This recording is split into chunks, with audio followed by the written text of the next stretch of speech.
골로새서 4장은 성도들을 향한 마지막 권면입니다. 성도들끼리 평화의 인사를 나눕니다. 이 말씀으로 우리도 교훈을 받고 서로 격려하는 것을 배웁시다. 2절에서 6절 마지막 권면을 합니다. 첫째로 기도에 항상 힘쓰라고 말합니다. 기도는 우리를 영적으로 깨어있게 합니다. 마귀의 유혹에 넘어가지 않게 합니다.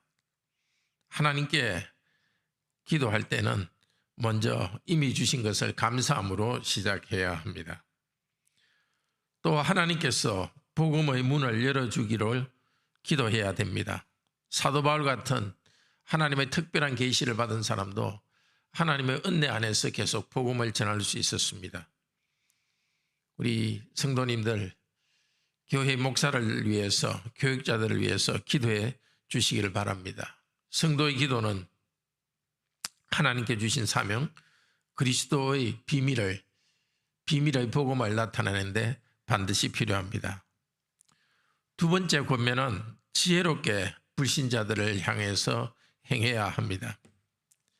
불신자들에게 불필요한 비난을 받지 않아야 합니다. 오히려 덕스러움을 나타내야 합니다. 세월을 아끼라고 명령합니다. 이것은 문자적으로는 세월을 사라는 것입니다. 좋은 기회를 얻으라는 것입니다. 우리는 그리스도께 구속받은 자로서 우리의 시간은 새롭게 살아갑니다. 새로운 그리스도인의 사람으로 살아갈 때에 불신자들에게 복음을 전할 기회를 얻습니다. 셋째로 항상 사람들에게 은혜와 유익을 끼치는 말을 해야 합니다. 소금으로 맛을 낸과 같이 우리의 말이 그렇게 되어야 된다는 것입니다. 이 맛을 낸다는 것은 짜게 하라는 뜻입니다. 문자적으로. 같은 표현이 누가복음 9장 50절에서 나옵니다. 소금은 좋은 것이로되 만일 소금이 그 맛을 잃으면 무엇으로 짜게 하려요? 너희 속에 소금을 두고 서로 화목하라.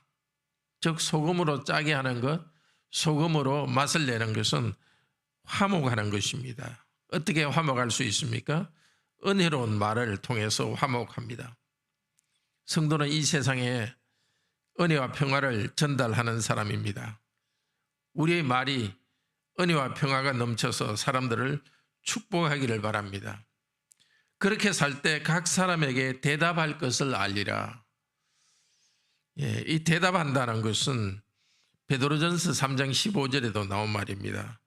불신자들이 우리에게 소망에 대한 이유를 물을 때에 대답할 말이 있을 것이다. 대답할 말은 우리의 삶입니다. 우리가 말로서 복음을 전하지만은 복음에 대해서 사람들이 그것이 과연 진실인가 그런 의문이 있을 때, 그런 질문이 있을 때 우리의 선한 행동을 통해서 사람들에게 답할 말이 있습니다. 오늘도 우리 성도님들에게 하나님께서 말의 지혜를 주셔서 지혜롭게 또 사랑이 넘치는 말로서 사람들을 말함으로써 분쟁과 또 갈등이 있는 곳에 평화를 일으키고 사람을 세우는 그런 언어의 은사를 하나님께서 주시기를 바랍니다. 이제 7절에서 18절은 성도의 문안입니다. 먼저 골로새서 편지를 가지고 가는 형제 두기고와 오네시모에 대해서 소개합니다. 그들은 바울의 상황을 알려줄 것입니다. 성도의 교제가 일어나는 다리 역할을 할 것입니다. 두기고는 여러 면에서 인정받습니다. 첫째로 사랑받는 형제, 둘째 신실한 일꾼, 이 일꾼은 직분자 혹은 종이라는 뜻입니다. 셋째 그리스도를 섬기는 종입니다. 성도와의 관계에서 사랑을 받는 그런 형제요, 또한 하나님 앞에서 직분을 잘 감당하는 종입니다. 두기고는 여러 편지를 가지고 간 것 같습니다. 에베소서, 골로새서, 빌레몬서, 그리고 우리 성경에 남아있지는 않지만 라오디게아의 라오디게아에 보내는 편지를 가지고 간 사람입니다. 두기고가 가면서 오네시모가 또한 골로새 교회로 갑니다. 너희에게서 온 사랑받는 형제 오네시모를 보낸다고 합니다. 오네시모는 골로새 교회의 성도인 빌레몬의 노예였습니다. 로마로 도망을 왔었는데 거기서 바울을 만나서 그리스도인이 되었습니다. 바울은 노예가 아닌 두기고를 그리스도의 종, 노예라고 부릅니다. 반면에 노예 오네시모는 종이라는 말은 쓰지 않고 사랑을 받는 형제라고 부릅니다. 빌레몬서에서는 바울은 노예 주인인 빌레몬에게 권합니다. 이제 그의 종 오네시모를 더 이상 종이 아니라 형제로서 대해 주라고 합니다. 우리도 형제 자매를 서로 사랑합시다. 그리고 하나님의 종과 노예로서 귀히 여깁시다. 특별히 목회의 일을 통해서 하나님의 종과 노예인 목사를 사랑하고 귀히 여기도록 합시다.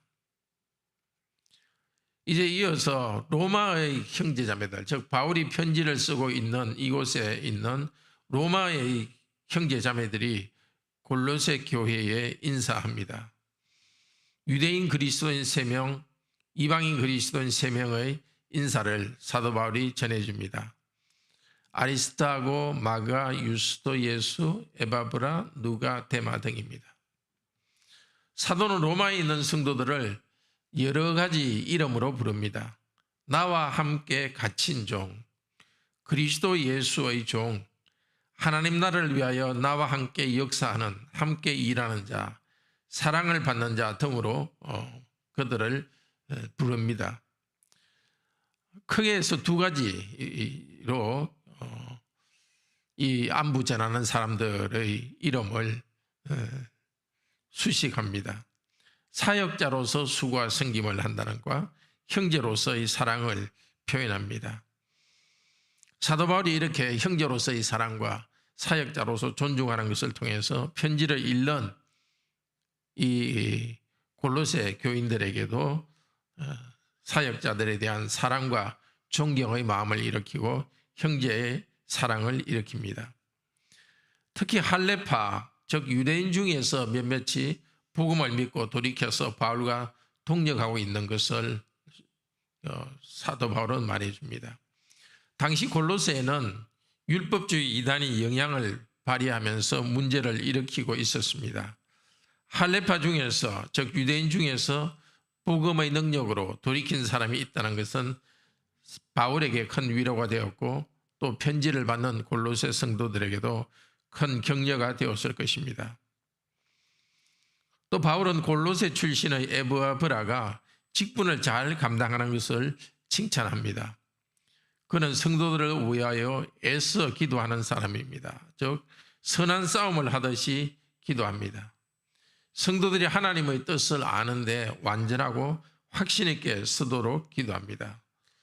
우리도 성도를 위해서 서로 기도하는 사람이 됩시다. 15절 17절은 골로새 그리고 라오디게아 지역에 있는 성도들에게 부탁하는 말을 합니다. 골로새 성도에게 이 편지를 통해서 부탁합니다. 골로새 근처에 있는 라오디게아 교회의 교인들, 특히 눈바라는 자매와 그녀의 집에 있는 교회에 인사하라고 권면합니다. 한편 아기뽀에게는 주 안에서 맡은 직분을 상가 이루라. 이 이루라는 것은 충만케 하라는 뜻입니다. 조금이 아니라 완전히 완성하라는 것입니다. 아키포는 라오디게아 교회에서 목사로서 일한 사람 같습니다. 아키포의 사명은 성도들이 하나님의 뜻을 충만히 알고 그리스도로 충만하고 또 온전하게 되도록 봉사해야 됩니다. 직분자는 선한 싸움을 하듯이 성도를 위해서 기도해야 합니다. 이 일을 위해 성도도 함께 기도하며 도와야 합니다. 마지막으로 18절에는 사도 바울은 친필로 인사하면서 축복합니다. 골로새 편지를 쓸 때 사도 바울이 직접 쓴 것이 아니라 불러주고 그 편지를 불러주면 옆에서 다른 사람이 대독했습니다. 근데 마지막 부분에는 사도 바울이 직접 자기 손으로 글을 씁니다. 은혜가 너희와 함께 있을지어다 축복 선언으로 편지를 맺습니다. 믿음으로 이 선언을 받아들이는 성도에게는 은혜가 넘칠 것입니다. 지금 이 시간 저도 여러분에게 이 같은 말로 축복합니다. 하나님의 은혜가 여러분에게 넘치기를 바랍니다. 하나님의 은혜가 넘치는 하루가 되기를 바랍니다. 그리고 나의 매임을 생각하라, 기억하라 라고 말합니다. 사도는 교회를 세우기 위해서 죄수로서 매여 있습니다. 사도가 지금 죄수로서 매여 있으면서 편지를 하고 있고 또 그 가운데서 로마에서 복음을 전하며 사역을 하고 있다. 그것을 생각할 때 골로새 교인들이 사도를 위해서 더 기도할 것입니다. 더 사랑하고 격려할 것입니다. 바울을 생각할 때 성도들끼리 인사도 잘할 것입니다. 믿음의 선한 행동에서 성장할 것입니다. 형제자매 여러분, 오늘 말씀을 다시 되새겨 봅시다. 첫째로 감사함으로 기도합시다. 교회가 예수 그리스도로 충만케 되도록 기도합시다. 특히 말씀 전파자들이 복음을 충만히 전하도록 기도합시다. 기도 가운데 하나님의 백성으로 굳게 섭시다. 둘째로 우리의 말이 은혜와 평화가 넘치도록 기도합시다. 좌절하고 힘든 가운데 있는 사람들이 우리를 만나서 대화하면 힘이 일어날 수 있도록 우리 말이 소금처럼 맛을 내고 듣는 사람에게 살맛을 일으키는 그런 말을 할 수 있기를 바랍니다. 말씀 전하는 목사의 사역을 귀하게 여기고 격려합시다. 모든 성도들 위해서 기도하고 사랑의 말씀으로 격려합시다. 우리의 말이 사람들에게 은혜를 끼치는 것 중에 하나가 인사하는 것입니다. 주일에 교회 오셨을 때에 내가 편한 사람하고만 이렇게 만나지 말고 다니시면서 성도가 서로 함께 인사함으로써 격려하시기를 바랍니다.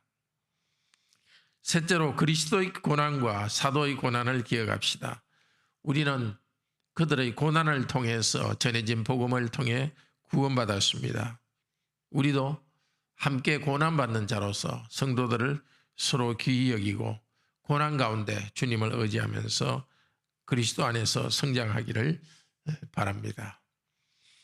기도합시다. 자비로우신 하나님, 저희들에게 기도할 수 있도록 도와주시옵소서. 감사하면서 기도하게 하시고 다른 성도들을 위해서 기도하게 하시고 특별히 목사를 위해서 기도하도록 기도의 사람이 되도록 저희들을 인도하소서. 우리에게 언어의 은사를 주소서. 사람들에게 하는 일상적인 말이 힘을 쭉 빼거나 사람들에게 상처를 주는 사람이 되지 않게 하소서. 오히려 우리의 말이 사람들에게 격려하고 살아가고 싶은 생기를 일으키는 그런 언어를 말할 수 있도록 도우소서. 혹시 우리가 언어로 다른 사람에게 상처를 주었으면 회개하게 하시고 다른 사람들을 격려할 수 있도록 사과하며 격려할 수 있도록 은혜를 주소서. 주일에 교회에서 만났을 때도 저희가 서로의 안부를 묻고 무난하면서 사랑의 언어로 서로를 만날 수 있도록 하소서.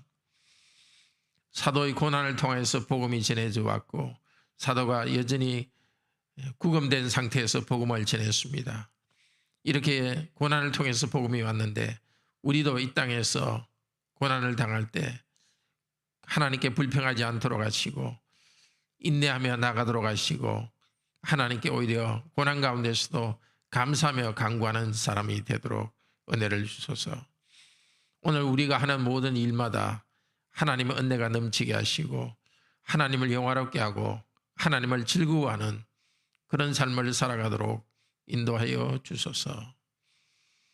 특별히 경제적으로나 건강에 어려움이 있는 성도들 주님께서 그 문제들을 해결하여 주시고 그 고난 가운데 주님을 의지함으로써 단련받고 그리스도의 형상으로 더 자라가도록 은혜를 주소서. 주 예수 그리스도 이름으로 기도드립니다. 아멘. 오늘도 은혜로운 기도 시간 되기를 축복합니다.